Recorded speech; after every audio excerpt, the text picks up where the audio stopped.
Hello and welcome everyone, my self Raj Vishwakarma. Welcome to science a lot.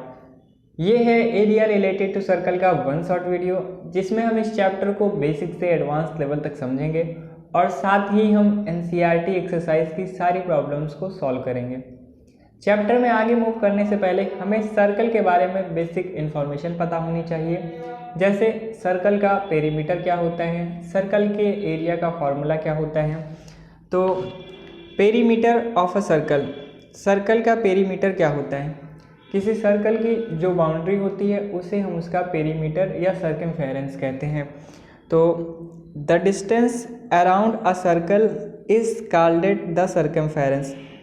ये जो circle के चारों तरफ की बाउंड्री है, इसी को हम सर्कल का पेरीमीटर या फिर सर्कमफेरेंस कहते हैं। तो जो सर्कल का सर्कमफेरेंस होता है वो उसके रेडियस के साथ रिलेटेड होता है। सर्कमफेरेंस का जो फार्मूला होता है सर्कल के, वो होता है circumference is equal to 2πr, और इसको हम c से डिनोट करते हैं। तो circumference c is equal to हो जाएगा 2π इंटू r। तो ये सर्कमफेरेंस का फार्मूला होता है। एरिया ऑफ अ सर्कल, किसी सर्कल का एरिया क्या होता है? तो the region occupied by the circle in 2D plane, उस बाउंड्री के अंदर जितना भी स्पेस उस सर्कल ने कवर किया है उसी को हम उसका एरिया कहते हैं। और किसी सर्कल का जो एरिया होता है वो होता है एरिया का जो फार्मूला होता है वो होता है पाई आर स्क्वायर। तो सर्कमफेरेंस इज इक्वल टू होता है 2πr और एरिया इज इक्वल टू होता है पाई आर स्क्वायर। सर्कमफेरेंस और जो एरिया, ये दोनों ही रेडियस पर डिपेंड करते हैं, बट सर्कमफेरेंस रेडियस के डायरेक्टली प्रोपोर्शनल होता है और एरिया रेडियस के स्क्वायर के डायरेक्टली प्रोपोर्शनल होता है। हमें डायमीटर, रेडियस, इन सब के बारे में इंफॉर्मेशन पता ही है। ये सर्कल की रेडियस होती है और रेडियस का जो डबल होता है उसको हम बोलते हैं डायमीटर। ये यहाँ पर ये जो लाइन है इसको हम कॉर्ड बोलते हैं। सर्कल के सर्कमफेरेंस पर प्रेजेंट किन्हीं दो पॉइंट को अगर हम मिला देंगे तो वो कॉर्ड होता है। और यहाँ पर एक रेडियस और दूसरी रेडियस और उसके करस्पॉन्ड आर्क जो भी है उसके बीच का जो एरिया होता है उसी को हम बोलते हैं सेक्टर। तो पेरीमीटर एरिया का जो फार्मूला होता है, circumference is equal to 2πr, area is equal to pi r square. NCERT exercise 12.1 का पहला क्वेश्चन है, the radius of two circle are 19 centimetre and 9 centimetre respectively. हमारे पास दो सर्कल है जिसमें एक की रेडियस है 19 और दूसरे की है 9 centimetre. Find the radius of the circle, हमें रेडियस फाइंड करना है किसी सर्कल का, which has circumference equal to the sum of circumference of the two circle। हमें ऐसे सर्कल की रेडियस फाइंड करनी है जिसका सर्कमफेरेंस इन दोनों सर्कल के सर्कमफेरेंस के सम के इक्वल है। तो इसको सॉल्व करते हैं। हमारे पास गिवन है radius 1 is equal to 19 centimetre और radius 2 is equal to 9 centimetre. According to question, जो नए वाले सर्कल का सर्कमफेरेंस है वो पहले सर्कल और दूसरे सर्कल के सर्कमफेरेंस के सम के इक्वल है। और हमें पता है सर्कमफेरेंस इज इक्वल टू होता है 2πr। तो यहाँ जब हम पुटअप करेंगे तो C1 की जो वैल्यू हो जाएगी वो हो जाएगी 2πr1, ये हो जाएगा 2πr1, और C2 की जो वैल्यू है वो हो जाएगा 2πr2, और ये जो C है इसकी वैल्यू हो जाएगी 2πr। मान लेते हैं जो नया सर्कल यहाँ बना है उसकी रेडियस r है। यहाँ पर हमारे पास 2π, यहाँ पे 2π, हम इसको कॉमन ले सकते हैं। तो ये हो जाएगा 2π, ब्रैकेट में हमारे पास बचेगा r1 प्लस हो जाएगा r2, यहाँ पर हम लिख सकते हैं 2πr। अगेन यहाँ पर लेफ़्ट साइड में हमारे पास 2π है और राइट साइड में 2π है, जिसको भी हम कट कर सकते हैं। तो हमें मिल जाएगा ये 2π से 2π कट जाएगा और हमें मिल जाएगा रेडियस इज इक्वल टू हो जाएगा r1 प्लस r2। बस हमें यहाँ पर इसकी वैल्यू पुटअप करना है और हमें आंसर मिल जाएगा। R1 की जो वैल्यू है वो यहाँ पर है 19, R2 की वैल्यू है 9 और 9 और 19 ऐड होके हो जाता है 28 सेंटीमीटर। यानी कि जो नया सर्कल होगा उसकी रेडियस हो जाएगी 28 सेंटीमीटर। 12.1 का सेकेंड क्वेश्चन है, the radii of two circle are 8 centimetre and 6 centimetre. हमारे पास दो सर्कल हैं जिनकी रेडियस 8 सेंटीमीटर और 6 सेंटीमीटर है। फाइंड द रेडियस, हमें रेडियस फाइंड करना है। Find the radius of the circle having area equal to the sum of area of the two circle. हमें ऐसे सर्कल की रेडियस फाइंड करनी है जिसका एरिया इन दोनों सर्कल के एरिया के सम के इक्वल हो। तो हम इसको लिख सकते हैं यहाँ पर, पहले तो डाटा R1 की वैल्यू है 8 सेंटीमीटर और R2 की वैल्यू है 6 सेंटीमीटर। अकॉर्डिंग टू क्वेश्चन हमें जो नया सर्कल है उसका जो एरिया है हम उसको लिख सकते हैं एरिया इज इक्वल टू पहले सर्कल का एरिया प्लस दूसरे सर्कल का एरिया। अच्छा, एरिया का फार्मूला, किसी सर्कल के एरिया का फार्मूला होता है पाई आर स्क्वायर। तो हम लिख सकते हैं एरिया इज इक्वल टू हो जाएगा A1 की वैल्यू हो जाएगी पाई R1 स्क्वायर प्लस A2 की वैल्यू हो जाएगी पाई R2 स्क्वायर। पहले सर्कल की जो रेडियस है वो है R1 और दूसरे सर्कल की जो रेडियस है वो है R2। यहाँ पर अगर हम इस एरिया के नीचे नए सर्कल की रेडियस R मान के हम लिख सकते हैं पाई R स्क्वायर। राइट साइड में अगर हम देखें तो हमारे पास पाई और यहाँ पर एक पाई कॉमन दिख रहा है, इसको हम कॉमन ले सकते हैं। तो ये हो जाएगा दैट इज़ पाई ब्रैकेट में हो जाएगा R1 का स्क्वायर प्लस हो जाएगा R2 का स्क्वायर और यहाँ पर ऑलरेडी पाई R स्क्वायर। अगर हम लेफ़्ट और राइट साइड में देखें तो यहाँ पर पाई और यहाँ पर पाई हमें कॉमन दिख रहा है, मतलब कॉमन नहीं है। पाई और पाई को हम यहाँ पर कट कर सकते हैं, तो ये हो जाएगा एक पाई से एक पाई कैंसिल आउट हो गया। फिर हम आगे लिख सकते हैं that r square is equal to हो जाएगा R1 का स्क्वायर प्लस हो जाएगा R2 का स्क्वायर। आगे जब हम इसकी वैल्यू पुटअप करेंगे तो R1 की वैल्यू है 8 सेंटीमीटर, R2 की वैल्यू है 6 सेंटीमीटर। इसको जब पुटअप करेंगे तो ये हो जाएगा 8 का स्क्वायर प्लस 6 का स्क्वायर। और हमें पता है 8 का स्क्वायर होता है 64 और 6 का स्क्वायर होता है 36। तो R स्क्वायर की वैल्यू हो जाएगी 100, देन R की वैल्यू हो जाएगी √100 इज इक्वल टू हो जाएगा 10 सेंटीमीटर। यानी कि जो नया सर्कल है उसकी रेडियस हो जाएगी R is equal to 10 centimetre. Concept हमें यूज़ करना था कि जो एरिया है नए सर्कल का वो उन दोनों गिवन सर्कल के एरिया के सम के इक्वल है। 12.1 का question number 3, the figure depicts an archery target marked with 5 scoring regions. यहाँ पर हमारे पास एक टारगेट है जिसमें 5 स्कोरिंग रीजन्स हैं। सेंटर में है गोल्ड, देन अगला कलर है रेड, ब्लू, ब्लैक और white. The diameter of the region representing gold score is 21 centimetre. जो गोल्ड है, गोल्ड का एरिया है, यहाँ पर सेंटर में गोल्ड है, तो इसका जो डायमीटर गिवन है वो हमें गिवन है 21 सेंटीमीटर। तो हम लिख सकते हैं यहाँ पर लिख सकते हैं radius of gold is equal to हो जाएगा 21 divided by 2 that is 10.5 centimetre, क्योंकि जो रेडियस होती है वो डायमीटर का हाफ होती है। तो हमें गोल्ड का रेडियस पता लग गया है। और आगे इसने बोला है and each of the other band is 10.5 centimetre wide. और सारे कलर के जो बैंड हैं उनका जो विड्थ है वो हमें दिया है 10.5 ये, 10.5 ये, 10.5 ये और 10.5 ये। यानी कि सारे जो बैंड है उनका जो भी विड्थ है वो 10.5 है। तो गोल्ड का रेडियस हमें पता है। आगे क्वेश्चन है find the area of each of the 5 scoring regions.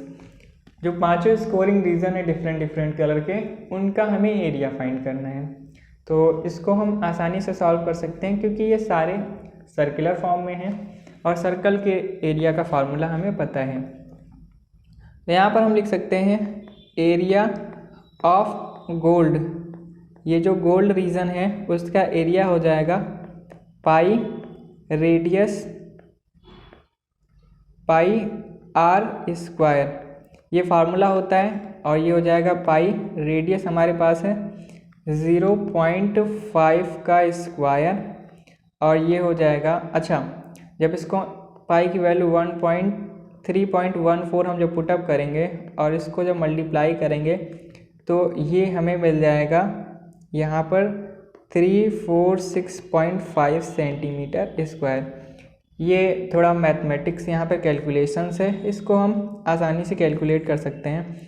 10.5 का स्क्वायर करेंगे, उसको पाई की वैल्यू से मल्टीप्लाई कर देंगे, तो जो हमें आंसर मिल जाएगा हो जाएगा 346.5 सेंटीमीटर स्क्वायर। तो ये गोल्ड रीजन का एरिया था। अब हम रेड कलर की स्ट्रिप का एरिया फाइंड करेंगे।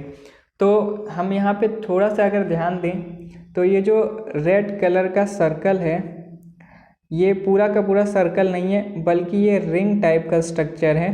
तो इसका एरिया फाइंड करने के लिए, इस रेड कलर के रीजन का एरिया फाइंड करने के लिए हमें रेड वाले सर्कल में से गोल्ड वाले सर्कल को घटाना पड़ेगा।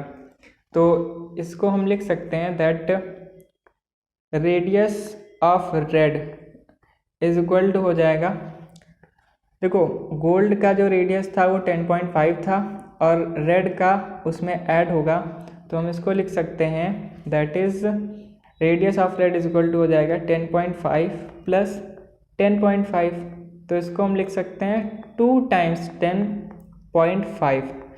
तो जब हम लिखेंगे एरिया ऑफ रेड रीजन का जो एरिया होगा वो हो जाएगा area of red circle minus area of हो जाएगा गोल्ड सर्कल। तो इसको हम लिख सकते हैं रेड सर्कल का formula simple pi r square, तो ये हो जाएगा पाई ब्रैकेट में रेडियस रेड का स्क्वायर माइनस हो जाएगा पाई रेडियस गोल्ड का स्क्वायर। अब जब हम इसकी वैल्यू पुटअप करेंगे तो पाई और रेडियस रेड की वैल्यू है 2 × 10.5 का स्क्वायर माइनस हो जाएगा पाई गोल्ड की रेडियस तो हमें ऑलरेडी पता है दैट इज़ 10.5, तो यहाँ जब पुटअप करेंगे 10.5 का स्क्वायर। अच्छा अब हम यहाँ पर देखेंगे तो हमें यहाँ पर दिखेगा, सबसे पहले हमें पाई कॉमन दिखेगा और 10.5 का स्क्वायर हमें कॉमन दिख रहा है। तो यहाँ पर हम इन दोनों को कॉमन ले लेंगे तो हमें मिल जाएगा पाई और 10.5 का स्क्वायर कॉमन है, तो अंदर यहाँ पर ये जो 2 है ये 2 नहीं बल्कि 2 का स्क्वायर हमें बचेगा, तो इसको हम लिख सकते हैं 2 का स्क्वायर माइनस यहाँ पे 1 बचा है तो 1 का स्क्वायर, और ये हो जाएगा पाई 10.5 का स्क्वायर, और ये हो जाएगा हमारे पास 2 का स्क्वायर 4 माइनस 1, इसको हम लिख सकते हैं पाई 10.5 का स्क्वायर इंटू हो जाएगा 3, और इसकी जो वैल्यू होगी वो हो जाएगी 1039.5 सेंटीमीटर। ये जो हमारे पास यहाँ पर है इसको हम सॉल्व कर सकते हैं, तो हमें एट लास्ट जो आंसर मिलेगा वो हो जाएगा area of red region is equal to हो जाएगा 1039.5 सेंटीमीटर का 5 सेंटीमीटर का स्क्वायर। तो रेड कलर के रीजन का एरिया हम इस तरीके से फाइंड कर सकते हैं। अगला है हमारे पास एरिया ऑफ ब्लू रीजन, तो इसको हम कैसे फाइंड कर सकते हैं, सिंपल हमें पहले रेडियस ऑफ ब्लू निकालना पड़ेगा जो कि हो जाएगा 10.5 plus 10.5 plus 10.5 that is 3 times 10.5। ये हमें कैसे मिला, यहाँ पर अगर हम ध्यान देंगे तो गोल्ड का 10.5 प्लस रेड का 10.5 प्लस ब्लू का 10.5, तो हमें ये जो ब्लू बड़ा सा सर्कल दिख रहा है इसकी रेडियस हो जाएगी 3 टाइम्स 10.5। तो एरिया ऑफ ब्लू रीजन, ये जो ब्लू रीजन है इसका जो एरिया हो जाएगा वो हो जाएगा area of blue circle minus हो जाएगा एरिया ऑफ रेड, क्योंकि यहाँ पर जो ब्लू सर्कल है उसमें से हमें रेड सर्कल को माइनस करना पड़ेगा, तब हमें जाके ब्लू रीजन का एरिया मिलेगा। तो सिंपल इसको हम ऐसे लिख सकते हैं, that is area of blue circle क्या हो जाएगा पाई, और रेडियस हो जाएगा ब्लू का होल स्क्वायर माइनस हो जाएगा पाई रेडियस रेड का स्क्वायर। अभी हमने रेड कलर की रेडियस फाइंड की थी, दैट इज़ 2 × 10.5, यहाँ पे ये हो जाएगा पाई, और ब्लू का रेडियस ये है अपने पास 3 × 10.5 का स्क्वायर माइनस हो जाएगा पाई, रेड का अगेन 2 × 10.5 का स्क्वायर। यहाँ से मेरे पास काफ़ी चीज़ें कॉमन है, पहला तो 10.5 का स्क्वायर और दूसरा है पाई, दोनों जगह पे हमें 10.5 का स्क्वायर और पाई कॉमन दिख रहा है, तो हम कॉमन ले लेंगे, तो ये हो जाएगा पाई ब्रैकेट में 10.5 का स्क्वायर, यहाँ पे ये 3 का स्क्वायर बन जाएगा, दैट इज़ इसको लिख सकते हैं 3 का स्क्वायर माइनस यहाँ पे ये जो 2 बचा है 2 का स्क्वायर हो जाएगा, ये हो जाएगा पाई 10.5 का स्क्वायर, 3 का स्क्वायर 9 और 2 का स्क्वायर 4, ये लास्ट में हमें मिलेगा पाई 10.5 का स्क्वायर इंटू हो जाएगा 5, और जब हम इस वैल्यू को तो हम आगे कैलकुलेट ही कर चुके हैं, इसको हमें 5 से मल्टीप्लाई करना है, तो एट लास्ट हमें आंसर मिलेगा 1732.5 सेंटीमीटर का स्क्वायर। तो ये था अपना जो ब्लू कलर है उसका ब्लू कलर के रीजन का एरिया, ये है एरिया ऑफ ब्लू रीजन। तो इस तरीके से हम बाकी अदर ब्लैक और वाइट कलर के रीजन को भी हम रीजन के एरिया को हम फाइंड कर सकते हैं। 12.1 का question number 4, the wheel of a car are of diameter 80 centimetre each, how many complete revolutions does each wheel make in 10 minute while the car is traveling at a speed of 66 kilometre per hour. हमारे पास यहाँ पे एक car है जिसका जो wheel है उसका हमें डायमीटर गिवन है 80 सेंटीमीटर, तो हम यहाँ पर रेडियस लिख सकते हैं, रेडियस हो जाएगा हमारे पास 80 divided by 2 that is 40 centimetre.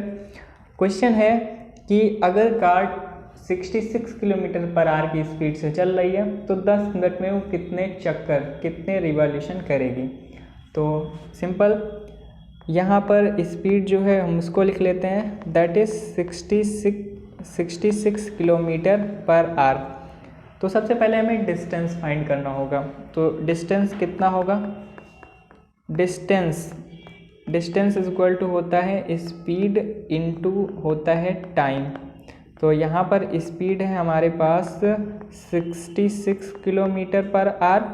अच्छा, टाइम अपने को गिवन है दैट इज़ 10 मिनट, तो इस मिनट को मुझे आर में कन्वर्ट करना होगा, तो 60 मिनट में 1 आवर, तो 10 मिनट में हो जाएगा 1/6 आवर, तो यहाँ पर ये हो जाएगा 1/6 आवर। और जो डिस्टेंस की वैल्यू हमें मिलेगी वो हो जाएगा 66 इंटू 1/6 इज इक्वल टू हो जाएगा 11 किलोमीटर।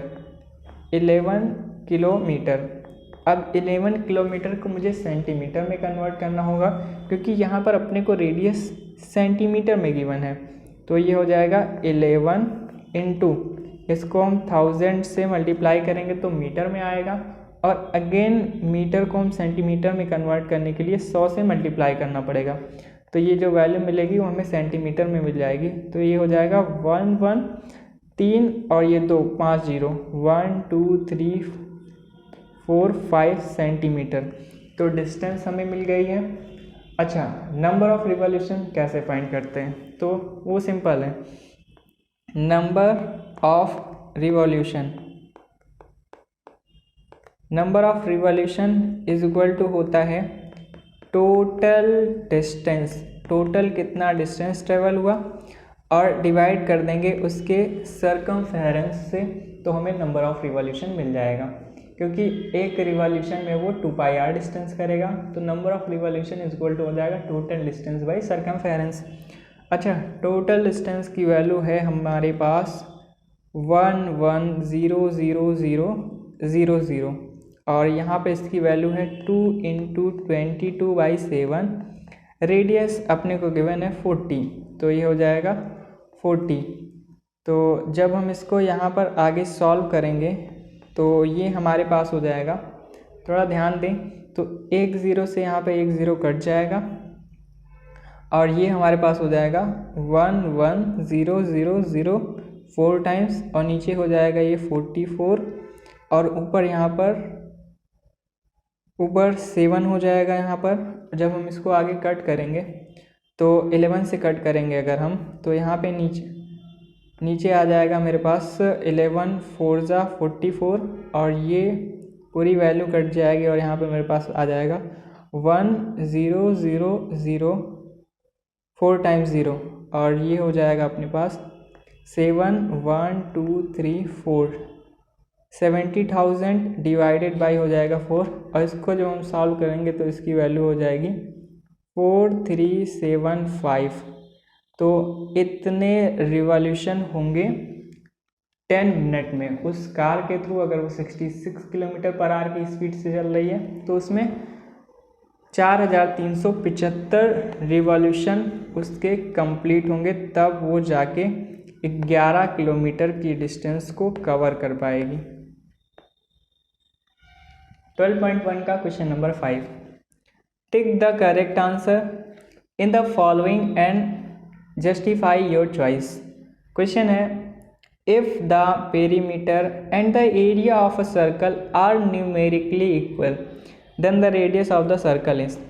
अगर किसी सर्कल का पेरीमीटर और उसका एरिया की न्यूमेरिक वैल्यू इक्वल है तो हमें उसका रेडियस फाइंड करना है। तो अकॉर्डिंग टू क्वेश्चन हमें गिवन है पेरीमीटर इज इक्वल टू है एरिया ऑफ सर्कल। तो पेरीमीटर का फार्मूला अपने को पता है 2πr और सर्कल के एरिया पता है हमें πr²। यहाँ पर हमें लेफ़्ट और राइट में पाई कॉमन दिख रहा है, इस पाई से इस पाई को कैंसिल कर देंगे और एक r भी दिख रहा है तो इस r को भी हम कट कर सकते हैं। तो यहाँ हमें मिल जाएगा, एक पाई से एक पाई कट कर दिया, एक r से मैंने एक r कट कर दिया, तो हमें मिलेगा that radius is equal to हो जाएगा 2 और जो भी यहाँ पर इसकी यूनिट होगी, अगर वो सेंटीमीटर में है तो ठीक, अगर वो मीटर में है तो भी ठीक। यहाँ पर जो हमें रेडियस की वैल्यू मिलेगी वो हो जाएगा r is equal to 2 unit